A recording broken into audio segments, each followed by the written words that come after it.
सत्संग में आपने बताया कि जीव असत्य है। जीव भाव असत्य है। जीव अज्ञानता का नाम है। अज्ञान असत्य ही होता है। अज्ञान और अज्ञानी दोनों असत्य हैं। जो पूर्ण ज्ञान और पूर्ण ज्ञानी है वही सत्य है। इसी को जीव शिव पीव बोला गया। जीव यानी पूर्ण अज्ञानी, शिव यानी अर्ध ज्ञानी, और पीव यानी पूर्ण ज्ञानी। जीव पीव, जीव शिव पीव। तो साहिब समझा रहे हैं कि जीव शिव सो प्रगटे और वह ठाकुर वह दास, कबीर और जाने नहीं एक राम नाम किया।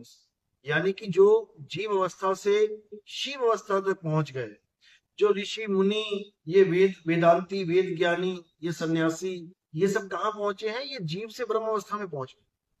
यानी ये जिस ब्रह्म को ढूंढना चाहते थे, ऐसी भक्ति इनको मिल गई कि यही ब्रह्म हो गए। अहम ब्रह्म अस्मि, मैं ही ब्रह्म हूं। एको ब्रह्म द्वितीयो नास्ति, एक ब्रह्म ही है और दूसरा कोई नहीं है। वो इसको मान के बैठ, ये अर्ध ज्ञानी हो गए, आधे ज्ञानी। अब ये ना पूर्ण ज्ञानी है ना अज्ञानी है, बीच की अवस्था है। अब इससे आगे क्या है? इससे आगे पीव अवस्था है, जिसको कहा बहुबंधन में बांधे एक बेचारा जीव, और केवल छूटे आपने जो न छुड़ाए पीव।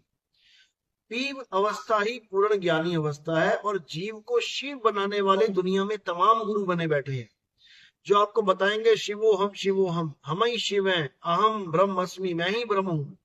लेकिन कबीर साहब कहते हैं, अरे ब्रह्म बड़ा की जहां से आया, और वेद बड़ा की जिन निर्माया, ई मन बड़ा की जी मन माना, और राम बड़ा की राम ही जाना।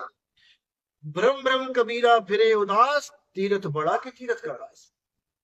यानी अब हमने शिव अवस्था से भी आगे निकलना है, और वो क्या है? वो पी अवस्था है। इसी को बोला कोटि तो ब्रह्मा भय, और कोटि भय ईश। ईश यानी शिव।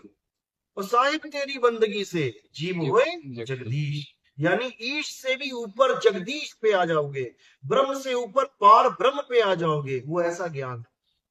तो कबीर साहब का जो ज्ञान है, वो तुम्हें किसी के आगे झुकना नहीं सिखाता, वो तुम्हें हो जाना सिखाता है। वो द्वैतवादी ज्ञान नहीं है कि तुम और परमात्मा आहार विहार कर रहे हो।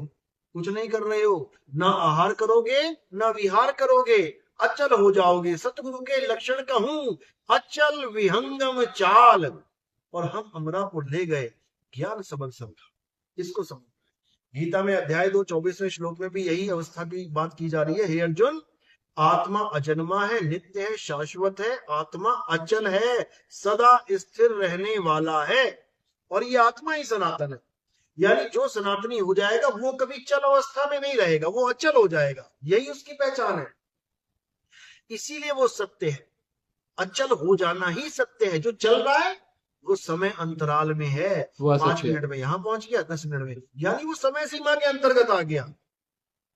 लेकिन जो अचल है वो समय से पार, काल से पार, अकाल हो जाता है। बात इतनी समझ में आ गई तो अच्छी बात, नहीं तो धक्के खाने के लिए 84 है।